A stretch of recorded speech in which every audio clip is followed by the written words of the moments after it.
చెప్పారు. ఎక్కడ పోయి డబ్బు తీసుకున్నావు, ఎవరు డబ్బులు తీసుకుని వచ్చి ఇచ్చారు? నువ్వు కోటయ్య గారికి ముఖ్యంగా చెప్తున్నావు, సీఎం అనేవండి, పిఎం అనేవండి, ఏ ప్రభుత్వ అధికారులు గాని, ఎంపీ గాని, ఎమ్మెల్యే గాని ఎవరు ఉన్నా మత్స్యకారులకి ఎవరికి భయపడేది లేదు.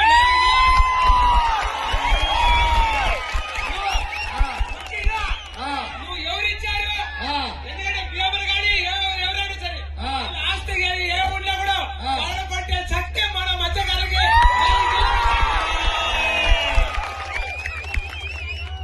నువ్వు ఎవరు చెప్పారు, ఎవరు ఇచ్చారు?